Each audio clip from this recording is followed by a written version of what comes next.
जय श्री कृष्णा फ्रेंड्स, राधे राधे। कानू की सेवा यूट्यूब चैनल में आप सभी लोगों का हार्दिक स्वागत है। आज की इस वीडियो में हम आपके साथ शेयर करने वाले हैं कार्तिक महात्म्य का 13वां अध्याय। तो चलिए फ्रेंड्स स्टार्ट करते हैं। श्री विष्णु मम हृदय में प्रेरणा करने वाले नाथ, लिखो महात्म कार्तिक, रखो सर पर हाथ। राजा पृथु ने पूछा कि हे देवऋषि, अब आप यह कहिए कि भगवान विष्णु ने वहां जाकर क्या किया तथा जलंधर की स्त्री का पतिव्रत कैसे भंग हुआ। श्री नारद जी ने कहा कि जलंधर के नगर में जाकर भगवान विष्णु ने उसकी पतिव्रता स्त्री वृंदा का पतिव्रत भंग करने का विचार किया। वह उसके नगर में एक उद्यान में जाकर ठहर गए और रात में उसे स्वप्न दिया। उनकी माया द्वारा जलंधर की पत्नी ने रात में यह स्वप्न देखा कि उसका पति नग्न होकर सर पर हाथ व तेल लगाए महर्षि पर चढ़ा है। वह काले रंग के फूलों की माला पहने हुए है तथा उसके चारों ओर हिंसक जीव है। वह सिर मुंडवाए हुए अंधकार में दक्षिण दिशा की ओर जा रहा है।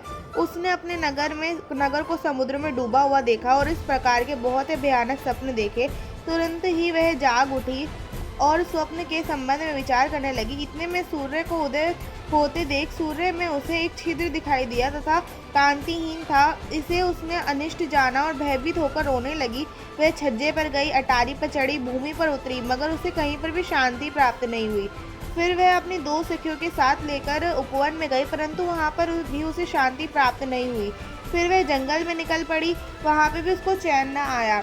वन में उसने एक सिंह के समान दो भयंकर राक्षसों को देखा, जिससे वह भयभीत होकर वहां से भागने लगी। उसी समय वहां अपने शिष्यों को सहित एक तपस्वी आ गए। वृंदा उनके पैरों में हाथ लगाकर उनसे रक्षा के लिए याचना करने लगी। मुनि ने अपनी एक ही हुंकार से दोनों राक्षसों को वहां से भगा दिया। वृंदा को आश्चर्य हुआ और वह भय से मुक्त हो मुनि को हाथ जोड़कर प्रणाम करने लगी और कृतज्ञता का ज्ञापन किया। फिर उसने मुनि से अपने युद्धृत पति के संबंध में उसकी कुशल क्षेम का प्रश्न किया। मुनि ने मौन हो आगे पीछे देखकर कुछ कहना चाहा कि उसी समय दो वानर उनके पास आए, हाथ जोड़कर खड़े हो गए।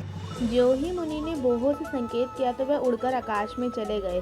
फिर वह जलंधर का सिर व धड़ लेकर मुनि के पास आ गए। तब वृंदा अपने पति को मरा जान मूर्छित होकर धरती पर गिर पड़ी और अनेक प्रकार के वचन कहकर विलाप करने लगी। उसने मुनि से कहा कि हे कृपानिधे, आप मेरे पति को जीवित कर दीजिए। पतिव्रता परायण दैत्य पत्नी ऐसा कहकर मुनि के चरणों में गिर पड़ी। मुनीश्वर ने कहा कि यह शिवजी द्वारा युद्ध में मारा गया है, अतः यह जीवित नहीं हो सकता, क्योंकि जिसे भगवान शंकर मार देते हैं वह कभी जीवित नहीं हो सकता। परंतु शरणागत की रक्षा सनातन धर्म है, अतः कृपा करके मैं इसे जीवित कर देता हूँ। श्री नारद जी कहते हैं कि वह मुनि साक्षात भगवान विष्णु थे, जिन्होंने यह सब माया फैलाई थी। वह वृंदा के पति को जीवित करके अंतर्ध्यान हो गए। जलंधर ने उठकर वृंदा का आलिंगन किया। वृंदा भी पति को जीवित देखकर बहुत खुश हुई और अब तक हुई सब बातों का स्वप्न समझा।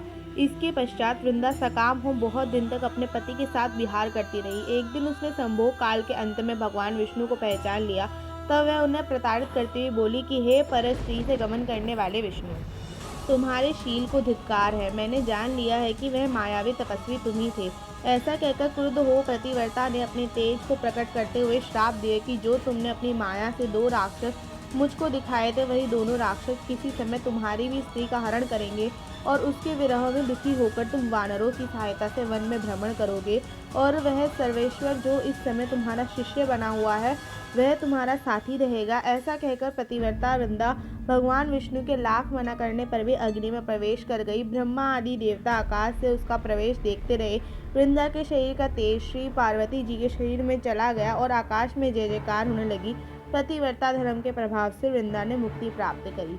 फ्रेंड्स, ये अध्याय समाप्त हो चुका है। वीडियो अच्छी लगी तो वीडियो को लाइक करना ना भूलें और फैमिली में ज़रूर शेयर करें। फ्रेंड्स, चैनल के ऊपर डेली कार्तिक महात्म्य की कथाएं चल रही है और प्लेलिस्ट भी बना दी गई है, तो आप उसको भी जाकर चेकआउट कर सकते हैं। जय श्री कृष्ण, जय श्री राधे, जय माता दी।